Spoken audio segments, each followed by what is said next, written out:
Welcome students, मैं Mrs Sangeeta Jain सामंत। आज BA part 1 home science paper 1 unit 3 में आगे बच्चों को बताने जा रही हूँ कि किशोरावस्था की समस्याएं क्या हो सकती हैं। आज हम थोड़ा शॉर्ट में समस्याओं को बताएंगे क्योंकि समस्याएं अनेक हैं और हमने उनके परिवर्तनों के बारे में बात करी है पहले। आज हम इनकी समस्याओं पर देते हैं। तो शुरू करते हैं शारीरिक समस्याओं से।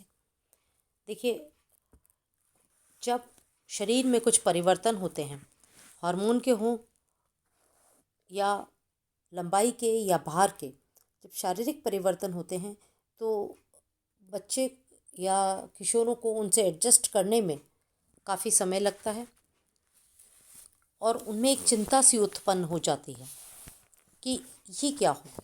तो जब ये प्रॉब्लम उनको लगता है कि ये सिर्फ मेरे साथ ही हो रहा है, तो ऐसे में वो मानसिक रूप से उसके लिए तैयार नहीं होते हैं और ये शारीरिक समस्या बन जाती है उनके लिए। कभी कभी जब हार्मोनल चेंजेस होते हैं तो उस दौरान देखा गया है कि कभी पैर में दर्द, कभी पीठ में दर्द, कभी उल्टी आना, किसी किसी की कमर में दर्द, किसी का चक्कर आना, किसी को भूख ना लगना, ऐसे भी देखे जाते हैं। और लड़कों में जब आवाज़ में इतने चेंजेस आने लगते हैं तो वे थोड़े से सेल्फ कॉन्शियस हो जाते हैं और जो है इंट्रोवर्ट भी बन जाते हैं। तो इस तरह से देखा जाता है। और जब कुछ बच्चों में चेंजेस नहीं होते हैं तो भी वे शारीरिक समस्या बन जाता है उनके लिए। उनको लगता है बाकी सारे बच्चों में तो ये चेंजेस हो रहे हैं, मैं तो अभी भी वैसा का वैसा ही हूँ या वैसी ही हूँ। तो ये भी एक उनके लिए समस्या बन जाता है। तो ये है शारीरिक समस्या। अब बात करते हैं मानसिक समस्या। अब मानसिक समस्या किस प्रकार की होगी कि जब उसको वो डिस्टर्ब्ड हो जाएगा इन चेंजेस से या चेंजेस के ना होने से डिस्टर्ब्ड हो जाएगा, तो देखा जाता है कि उस पर एक बड़ा पेरेंटल प्रेशर होता है, एक सामाजिक प्रेशर होता है। तो कहीं ना कहीं ये उसके दिमाग पर एक असर डालता है। फिर ये एक और प्रॉब्लम है पारिवारिक समस्या। शारीरिक और मानसिक समस्या समझ में आती है, मगर पारिवारिक समस्या कैसे कि परिवार का एक तरह से बच्चे को सही ढंग से मोटिवेट ना करना, उसका सहयोग ना करना या उस पर एक अलग तरह से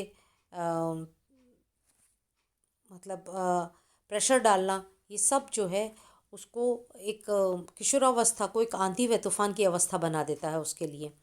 कभी कभी देखा जाता है पारिवारिक समस्या कैसी होती है, जैसे टूटता परिवार या ब्रोकन होम जिसको हम बोलते हैं। तो उसमें क्या होता है कि या तो पेरेंट्स में डिवोर्स हो जाता है या डिवोर्स की प्रक्रिया से गुजर रहे होते हैं और बच्चे किशोरावस्था में होते हैं। तो ये सब चीज़ों का बच्चों पे बेहद असर पड़ता है।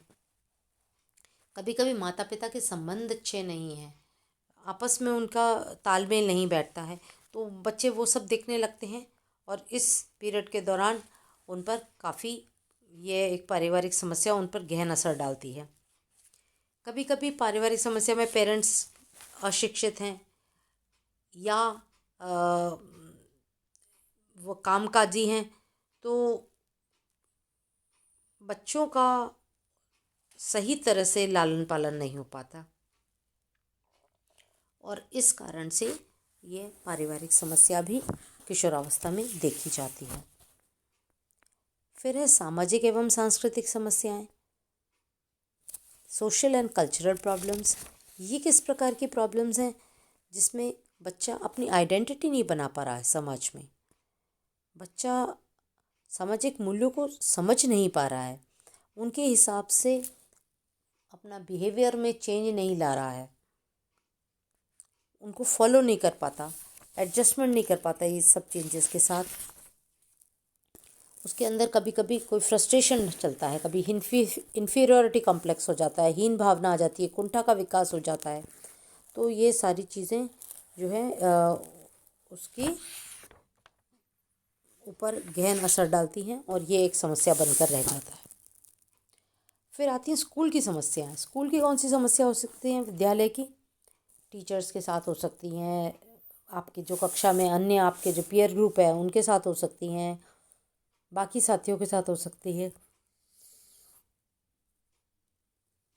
जैसे मान लीजिए शिक्षक स्टूडेंट्स की तरफ ध्यान नहीं दे रहे हैं, या उन पर टीका टिप्पणी कर रहे हैं, या उनको पनिश कर रहे हैं, या उनकी बात नहीं सुनते हैं, तो ऐसे में ये समस्याएं और बढ़ जाती हैं।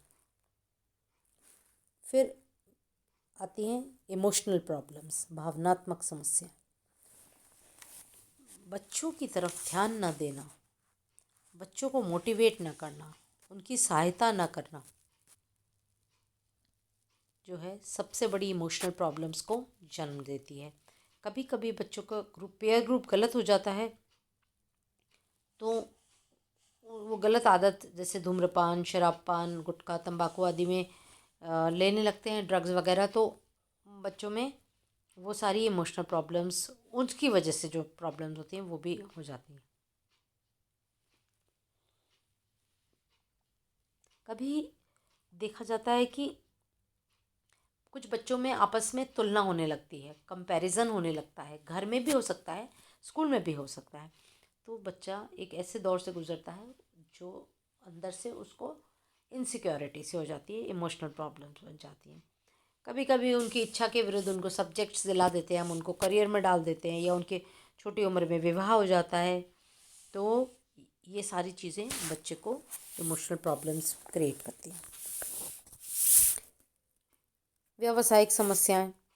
वैसे किशोरावस्था में लोग किशोर ज़्यादा व्यवसाय में नहीं लगे होते हैं, पर फिर भी वे आत्मनिर्भर बनना चाहते हैं, वे कुछ धन कमाना चाहते हैं, वे कुछ करना चाहते हैं। तो अगर उनको उनके हिसाब से नहीं चलने दिया जाएगा तो कहीं ना कहीं ये उनके पर्सनैलिटी पे, उसके दिमाग पर ये एक ऐसा असर डालता है कि यह उसके लिए एक समस्या बन जाता है। तो ये आपके सामने जो हमने लिख करके एक छोटे से रूप में दी हैं, ये आप अगर अपने ऊपर भी देखेंगे कि आपके लिए क्या चीज़, क्या समस्या बना हुआ है, या आपकी फ्रेंड्स के लिए क्या समस्याएं बनी हुई हैं, या फिर आपके इर्द गिर्द जो सोसाइटी में बच्चे हैं जो किशोरावस्था में हैं उन पर क्या बीत रहा है, या उनके लिए क्या समस्या है, तो आप इसको एग्जाम्पल सहित बता सकते हैं। तो इम्पॉर्टेंट ये है कि प्रॉब्लम्स तो हर किशोर को होती हैं। हम ये नहीं कह रहे कि कोई किशोरावस्था किसी की प्रॉब्लम्स से दूर है।